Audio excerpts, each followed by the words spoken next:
Attachment theory is given a lot to self-development, therapy, parenting, and leadership. So let's talk about attachment and attachment styles. Attachment style. Attachment theory. But there are problems baked into the theory that I don't hear others talking about at all. In this video, I'm going to give you a brief overview of attachment theory, followed by what those problems are and what you can do about them. Here is a brief overview. You can tell me all the important things that I am missing down in the comments. Attachment theory was pioneered by John Bowlby and Mary Ainsworth. It explains how early childhood bonds with one's primary caregivers predicts patterns of trust, intimacy, and emotional regulation in that individual. There are 4 types of attachment: secure, anxious, avoidant, and fearful. Secure individuals allegedly make up 50% of the population. Their caregivers were very often attuned and responsive to the child's needs and states. Here are some characteristics of secure individuals. I can trust myself. I can trust others. I can trust my connection with others. I can have needs. I can ask for help.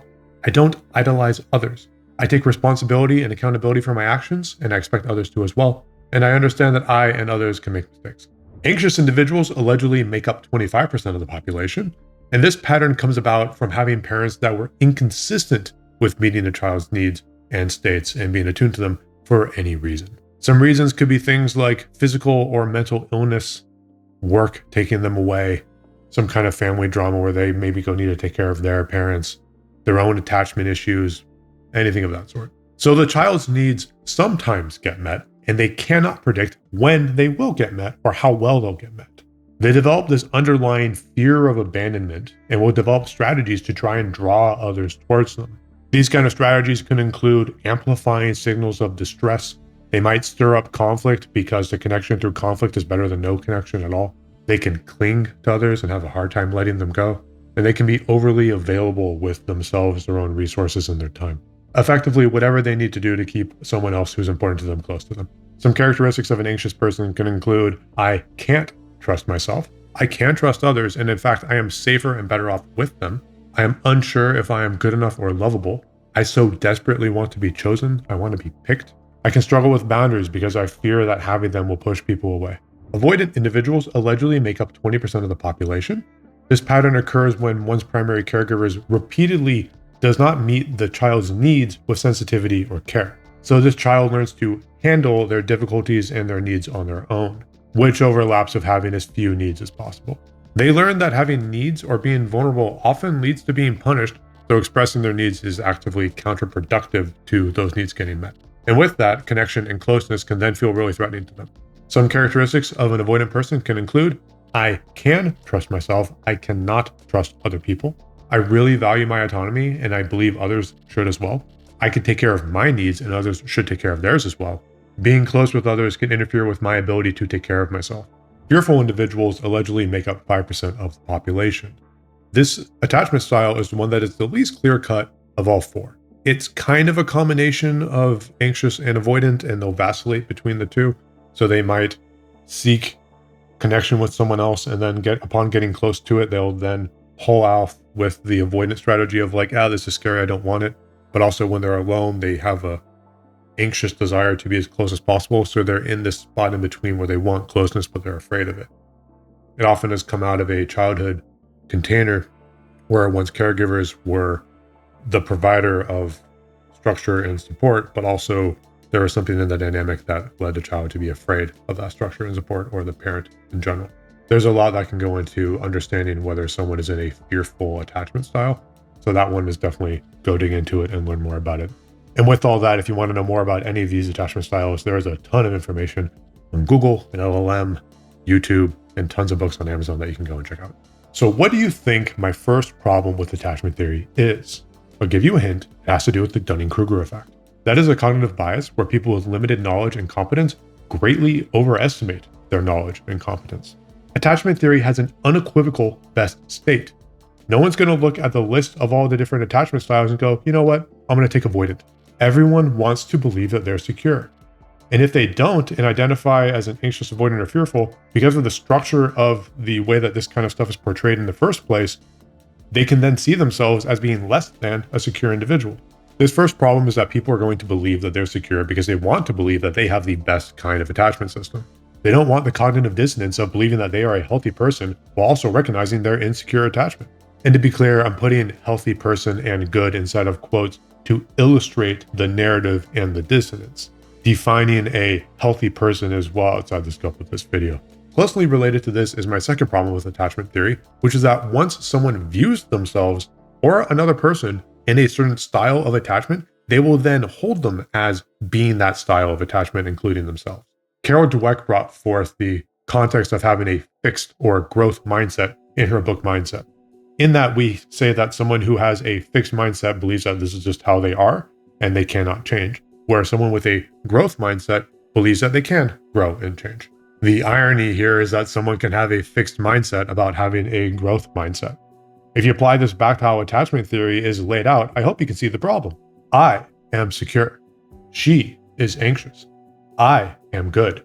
She is the problem. When we combine these two things, we get into the space of people want to believe that they have the secure attachment, and they want to believe that problems are outside of them, they're someone else's fault. Bring that into a fixed mindset, and then it becomes part of someone's shadow and they can't examine it, or they just won't examine it. We can talk about fixed and growth mindsets in another video, but something that I will leave here is I repeatedly witnessed that people have both a fixed mindset and a growth mindset, and that they vary depending on the context in their life and the stress that they are under. So they might have a growth mindset when it comes to their job prospects or something like that, but they can be very fixed in their romantic relationships and patterns, for instance. So watch out for the trap of wanting to believe that you're also a growth mindset person in all aspects of your life, because that's just another way to keep things in the distance in your shadow. Maybe we should do a video about shadow work. There's so many layers to all this stuff. So now let's move on to my third problem with attachment theory by talking about Dr. Dan Siegel's window of tolerance. The window of tolerance refers to the optimal zone of stimulation and arousal where one's nervous system is regulated, allowing a person to handle their emotions and life's challenges effectively. Does that sound familiar? It sounds like secure attachment. Everyone has their own window of tolerance. Some are bigger than others. And if they're bigger, it takes more to dysregulate the person. With that, I'll note that there's self-work that you can do to expand your window of tolerance. Again, that's a topic for another time. So the thing to layer in here is that people will often self-evaluate into having a secure attachment while they are inside of their window of tolerance. Or they'll remember times when they're inside their window of tolerance, and thus everything's looking groovy. I'm regulated, the world's fine. I can take care of the problems that I have. When I read that list that I provided earlier of secure attachment characteristics, like, yeah, I do all of those. Meanwhile, we're ignoring the times in our lives where things were really stressful and we weren't acting that way. But again, I want to identify as a secure person, so I'm secure. So attachment theory has a obvious best kind of attachment. And it's easy for people to identify as having that attachment because they want to see themselves that way. And people tend to self-evaluate when they're feeling good or based upon how they feel when they are feeling good. I think that the best way to use attachment theory is to not even look at secure attachment. Don't even have that enter into the conversation.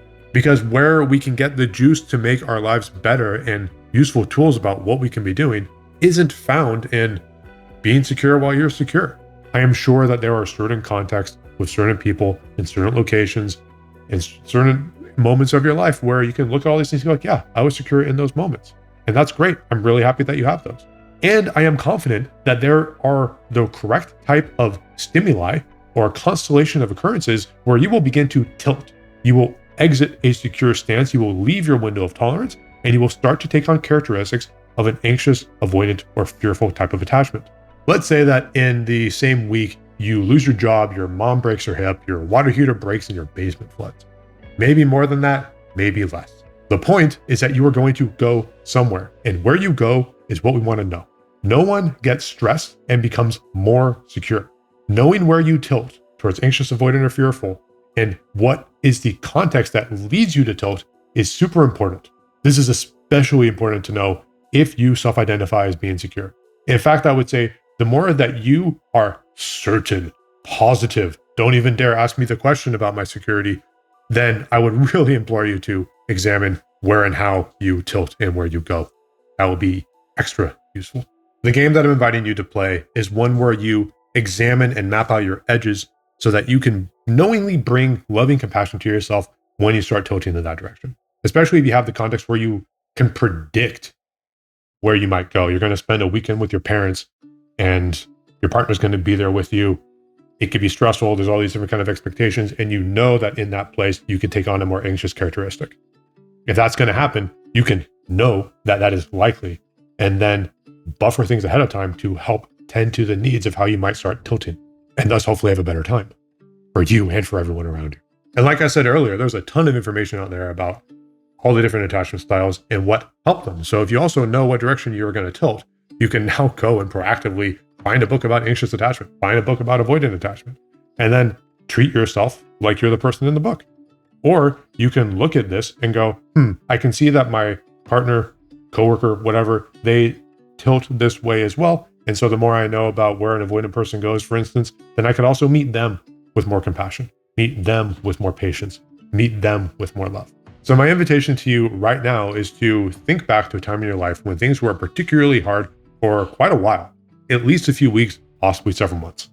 And in that memory, think about how you were acting, what your worldview was like, how the world seemed, things that you did that you couldn't quite help yourself from doing, things that you knew would have helped you to do, but you couldn't bring yourself to do them.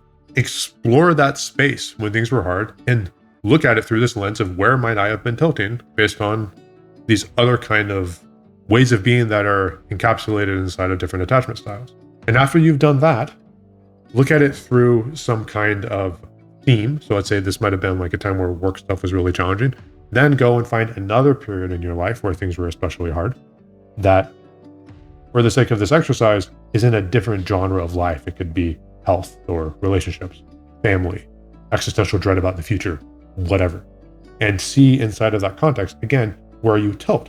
Because in different contexts, you might lean in different directions, which again is really helpful when we're mapping out where you go and thus how you can most meet your needs and do so in a loving and compassionate way. After you have at least two, I want to invite you to hold those both together.